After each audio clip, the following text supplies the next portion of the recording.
یاد رکھ یہ جو آزمائشیں ہوتی ہیں، یہ جو تکلیفیں ہوتی ہیں، یہ جو تھوڑے سے مشکل حالات ہوتے ہیں. حضرت یونس علیہ السلام کی دوستی ہوگی حضرت جبریل امین سے، تو جناب جبریل ملنے آئے. حضرت یونس علیہ السلام فرمانے لگے جبریل میرا دل کرتا ہے مجھے اس بندے کی ملاقات کرا جو اللہ کا سب سے زیادہ عبادت گزار بندہ ہے.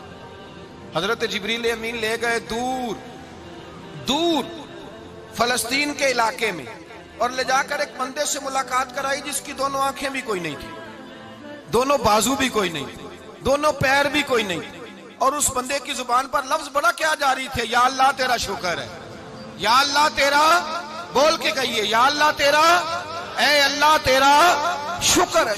شکر کر رہا تھا. حضرت جناب سیدنا یونس علیہ السلام کہنے لگے میں نے تجھے عبادت گزار کو ملانے کو کہا تھا، تو کہاں لے آیا؟ حضرت جبریل کہنے لگے یا یونس یہ ہر چیز جاننے کے باوجود اپنے رب کی رضا پہ راضی ہے. اس وقت دنیا میں نبیوں کے بعد جس سے اللہ سب سے زیادہ پیار کر رہا ہے وہ یہی بندہ ہے. یہ اپنے رب کی رضا پہ راضی ہے. اے تن میرا کنگی ہووے تے میں زلف سجن دی واواں، تے پوش میرے دی جتی بن جائے تے میں یار دی قدمی آواں. مارو مینو مار مکاؤ کوئی عذر نہ پیش لے آواں، تے جے سونا ہی میرے دکھ وچ راضی، جے سونا ہی میرے دکھ وچ راضی، جے سونا ہی میرے دکھ وچ راضی تے میں سکھ نو چلے ڈاواں. مالک کی جب اس حال میں راضی ہے تو بس ٹھیک ہو گیا. وصل اچھا ہے نہ فراق اچھا ہے، بس جس حال میں محبوب رکھے وہی حال اچھا ہے. بس جس حال میں انہوں نے رکھا بات ٹھیک ہو گئی. اس میں اب انسان شکوہ کرتے پھرے کہ یہ کس طرح ہے وہ کس طرح، اپنے آپ کو مطمئن رکھا ہے. مشکل کے بعد جو آسانی حضرت لقمان حکیم، ان کے نام پر قرآن مجید کی پوری سورت ہے. حضرت لقمان حکیم علیہ رحمہ آپ اپنے بیٹے کو نصیحت کر رہے تھے. کہنے لگے بیٹا کو مشکل آئے تو گھبرانا نہیں، کوئی مشکل آئے تو کرے بیٹوں کو سمجھ آ جائے کہ مشکل آئے تو، سمجھ آ رہی ہے بات کی، مشکل آئے تو. اور کیا خوبصورت جملے، بیٹے کو بٹھا کے کہتے ہیں بیٹا چھوٹی مشکل آئے گی تو اللہ بڑی مشکلات آسان کر دے گا. سمجھو چھوٹی مشکلات آئیں تو اللہ نے بڑی مشکلیں اس نے آسان کر دی. اور آپ کو بتاؤں اصل انسان ہوتا ہی وہ ہے جو مشکلوں میں جینے کا ڈھب سیکھ جاتا ہے، وہ بن جاتا ہے جو کرب کے حالات میں جینے کا سلیقہ سیکھ جائے. اپنے بچوں کو یہ سمجھانا، حضرت لقمان بیٹے مشکل آئے تو گھبرانا نہیں، بڑی کو ٹال دیتی ہے، وہ نیکی کا اور آسانی کا پیش خیمہ ہوتی ہے. اللہ اس کے بعد آسانی سمجھا رہے ہیں. کچھ دنوں کے بعد کہنے لگے آؤ فلاں اللہ کے نبی کی ملاقات کو چلے، فلاں نبی علیہ السلام سے ملنے چلتے ہیں. اس زمانے میں جو نبی تھے ان سے ملنے چلے گئے. بیٹے کو بات یاد تھی، گھوڑے پہ بیٹھے، امام ابن جوزی نے اس کو لکھا ہے. گھوڑے پہ بیٹھے تھے دونوں کے پاس گھوڑے تھے.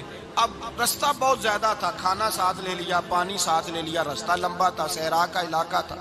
جب جانے لگے تو اتنی سخت گرمی ہوئی کہ گھوڑے بھی بے ہوش ہونے لگے. اچانک ایسی گرم لو چلی کہ گھوڑے بھی.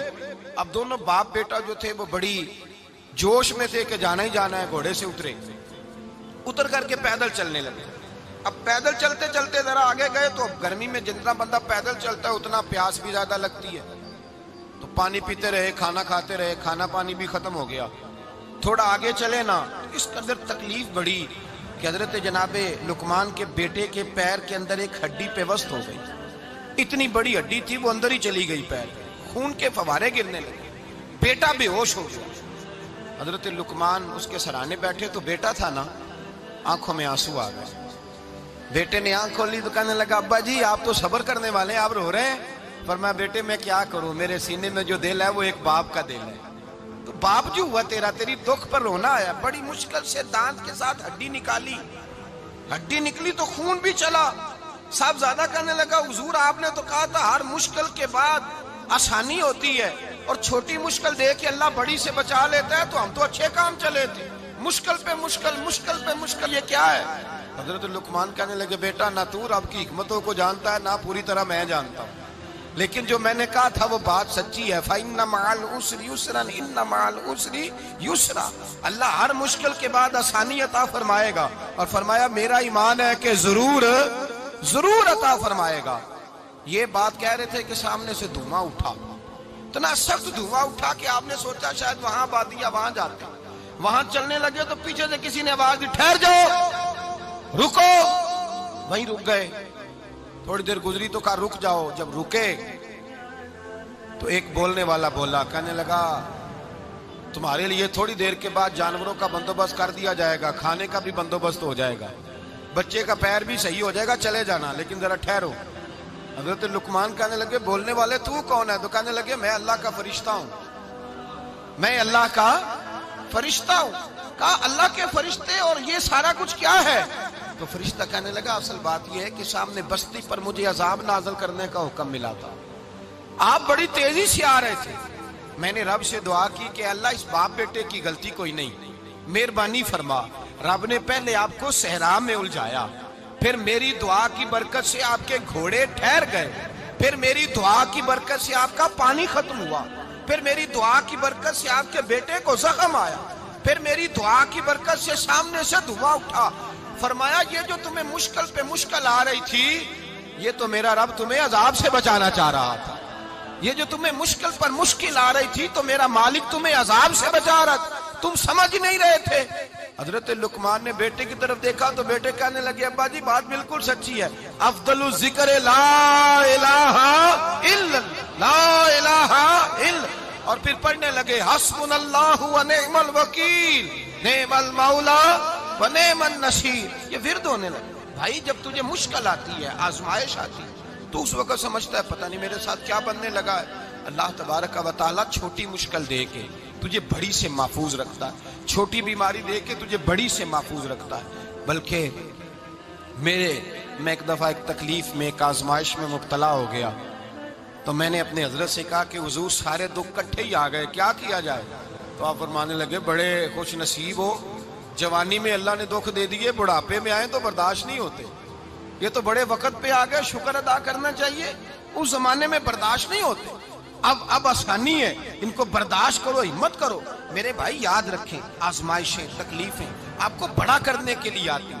ہم آزمائش کو برا جانتے ہیں، دکھ کو برا جانتے ہیں، دکھ تو بڑے پیارے ہوتے ہیں، یہ رونے کا سلیقہ سکھاتے ہیں، یہ اللہ کو منانے کا طریقہ سکھاتے ہیں، یہ مسجد میں جانے کا. وہ جو سکھی بندہ ہے نا سکھی، مجھے ایک صاحب کہنے لگے دو قسم کے لوگ مدینے سے آتے ہیں، مدینہ شریف پوچھنے لگے، کہنے لگے حضرت جی دو قسم کے بندے ہیں، کچھ واپس جاتے ہوئے تڑپ رہے ہیں، کچھ تصویریں کھینچ رہے ہیں رخصتی کے وقت، فرق کیا ہے؟ تو میں نے کہا وہ جو تصویریں کھینچ رہا ہے وہ امیر آدمی ہے، اسے پتا ہے کہ میں پھر ٹکٹ لے لوں گا، مہینے کے بعد پھر آ جاؤں گا، اور یہ مدینہ چھوڑتے ہوئے تڑپ رہا ہے یہ کوئی غریب ہے، یہ کہہ رہا ہے پتہ نہیں دوبارہ موقع ملے کہ نہ ملے، یہ دکھی ہے. یہ آزمائش میں دکھی سکھی بندہ تو مکے جا کے نہیں روتا، وہاں بھی کھڑا ہے ڈٹ کے کھڑا، دکھی کوئی نہیں تو روئے کیسے؟ روئے کیسے؟ دکھیے دی گل دکھی آئی جانے، دکھیے دی گل. کیا خوبصورت لفظ ہے میاں صاحب کی، اور لفظوں میں حسن دیکھے کہنے لگے دکھیے دی گل اے دکھی آئی جانے تے سکھیے نو کی خبراں تے یار جنہاں دے موت نے مارے روندے نہیں تک تک قبراں. یہ مشکل مرحلہ ہوتا ہے، جب انسان تکلیف میں ہوتا ہے پھر اسے احساس ہوتا ہے، اور تکلیف والے کو ہی تکلیف والے کی تکلیف کا احساس ہوتا ہے. جب آپ کو اللہ مشکل دیتا ہے تو سمجھ لیں رب آسانی دینا چاہ رہا ہے، جب تیز دھوپ آتی ہے تو سمجھ لیں اللہ گرم ہوا گزار کے ٹھنڈی بارش برسانا چاہ رہا ہے، اور جب چاروں طرف سے گھٹن ہو، پنجابی میں کہتے ہیں گما لگ جائے، تو پھر سارے بول کے کہتے ہیں اب جو طوفان آئے گا وہ سخت ہی آئے گا. اس لیے کہ گھٹن جتنی زیادہ ہوتی ہے پھر فضل بھی اتنا